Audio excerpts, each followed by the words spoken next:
Hello, Mary C. Williams friends. This is Miss Britt here. I'm going to be reading to you a story called I'm in Charge of Celebrations by Bird Baylor. Pictures are by Peter Parnell.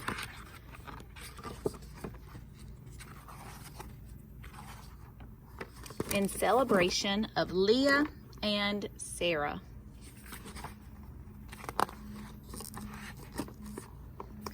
Sometimes people ask me, aren't you lonely out there with just desert around you? I guess they mean the bare grass and the yuccas and the cactus and the rocks. I guess they mean the deep ravines and the hawk nest in the cliffs and the coyote trails that wind across the hills. Lonely? I can't help laughing when they ask me that. I always look at them surprised.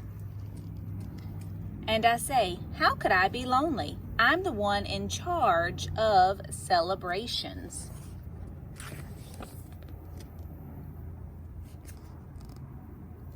Sometimes they don't believe me, but it's true, I am. I put myself in charge. I choose my own. Last year, I gave myself 108 celebrations besides the ones they closed school for. I cannot get by with just a few. Friend, I'll tell you how it works. I keep a notebook and I write the date and then I write about the celebration. I'm very choosy over what goes in that book. It has to be something I plan to remember the rest of my life. You can tell what's worth a celebration because your heart will pound and you'll feel like you're standing on top of a mountain and you'll catch your breath like you were breathing some kind of new air. Otherwise, I count it just an average day. I told you I was choosy. I want you to pay attention right here. As an author, she puts these words in parentheses to kind of give you what her thoughts are. And she does that to help engage you as a reader. So she tries to get your attention a little bit more by doing that, by saying, I told you I was choosy.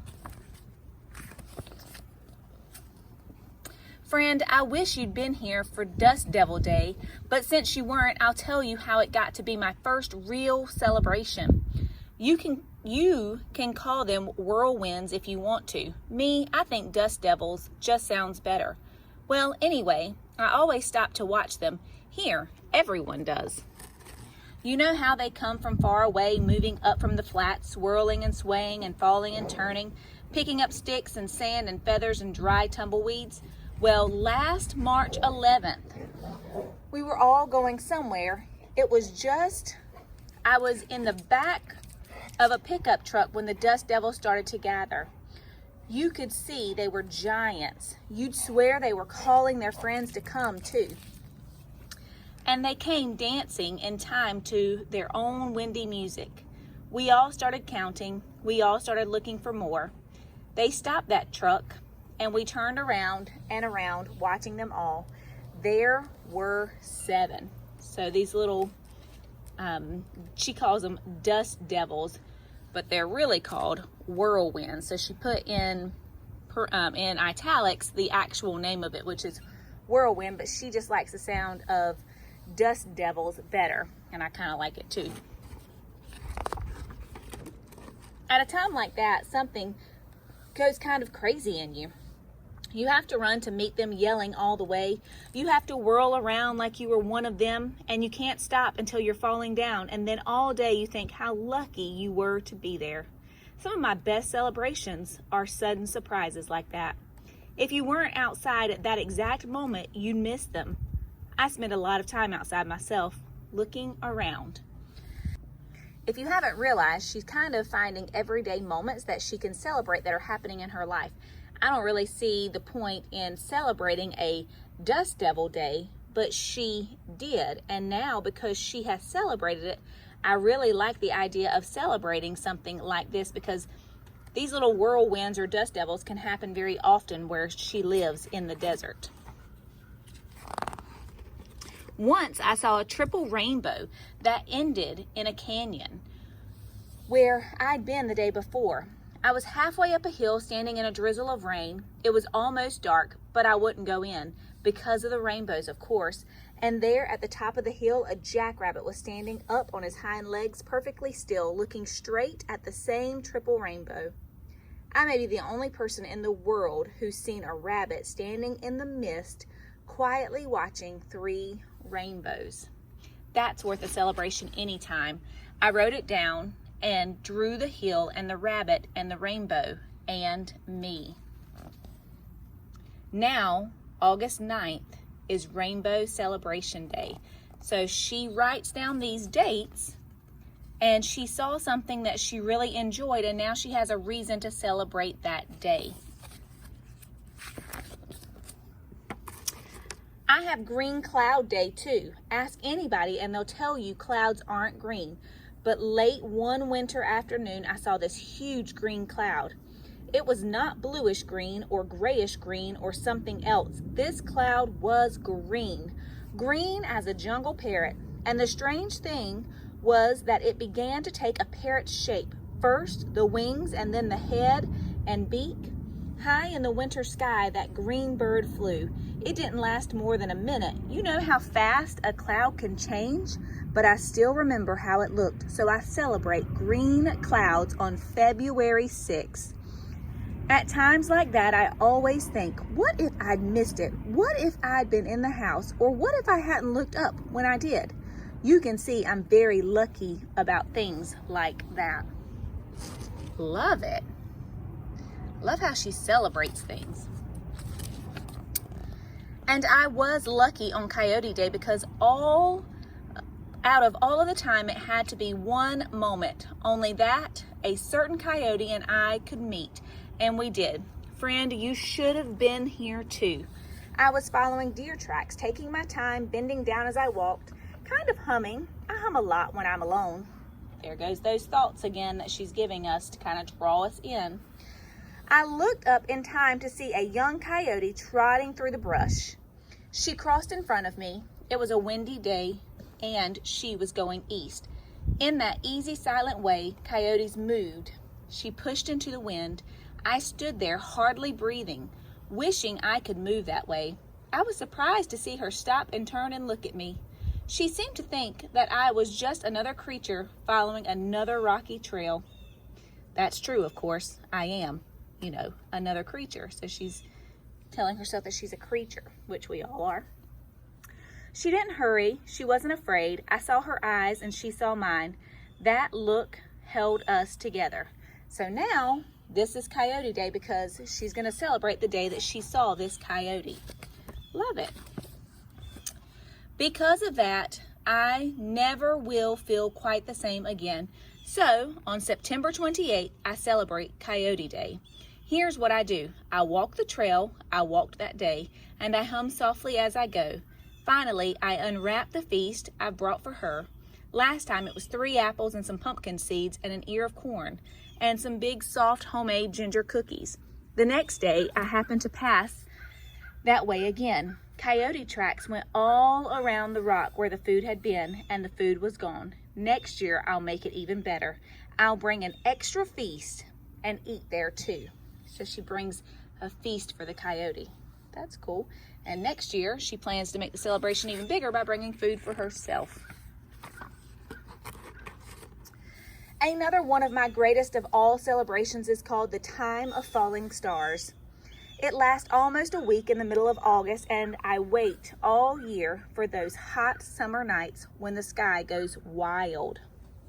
You can call them meteor showers if you want to. Me, I like to say they're falling stars. All that week I sleep outside. I give my full attention to the sky, and every time a streak of light goes shooting through the darkness, I feel my heart shoot out of me. One night I saw a fireball that left a long red blazing trail across the sky. After it was gone, I stood there looking up, not quite believing what I'd seen. The strange thing was I met a man who told me he had seen it too, while he was lying by a campfire 500 miles away. He said he did not sleep again that night. Suddenly, it seemed that we two spoke a language no one else could understand. Every August of my life, I think of that. I keep bringing the book closer to you, so if you need to see the words, that you can see them and pause the video when you need them. Friend, I've saved my New Year celebration until last. Mine is a little different from the one most people have. It comes in spring. Well, we all know that the new year typically for us comes in January, but she is celebrating it in the spring. Let's see why she decides to celebrate in the spring. To tell the truth, I never did feel like my new year started January 1st. To me, that's just another winter day. I let my year begin when winter ends and morning light comes earlier, the way it should. That's when I feel like starting new. I wait until the white-winged doves are back from Mexico and wildflowers cover the hills and my favorite cactus blooms. It always makes me think I ought to bloom myself. Love it. I love this figurative language, how descriptive she is being. Like I ought to bloom. You know, we don't actually bloom, but we can grow and mature and kind of become something new, like we're changing ourselves. And that's when I start to plan a New Year's celebration. I finally choose a day that is exactly right.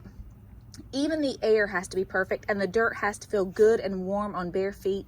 Usually it's a Saturday around the end of April. I have a drum that I beat to signal the day. Then I go wandering off, following all of my favorite trails to all of the places I like. I check how everything is doing. I spend the day admiring things. She goes outside and she just spends her time admiring things. She's my kind of girl. If the old desert tortoise I know from last year is out strolling around, I'll go his direction a while. I celebrate with horned toads and ravens and lizards and quail. And friend, it's not a bad party. So she celebrates with all of these animals. Walking back home, kind of humming, of course, because that's what she does. Sometimes I think those people who ask me if I'm lonely here, I have to laugh out loud. Why would she laugh at that question? Why would she laugh when people ask her if she's lonely? Yes, she is the only person, but is she really lonely?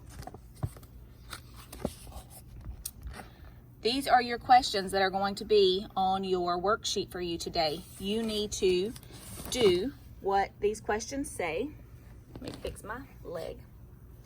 You need to answer these two questions and do what this says. I'm going to read it to you.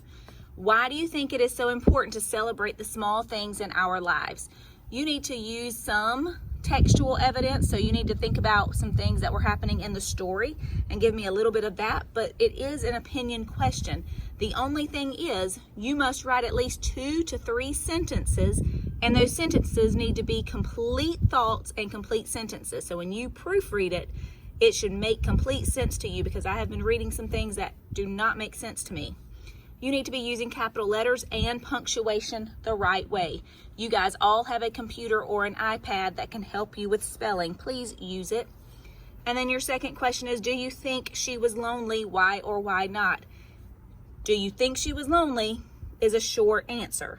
But this why or why not, you need to prove it using information from the text. This assignment is for Wednesday and Thursday. So you have 2 days to finish it. So take your time and read over your work. Thanks so much, guys.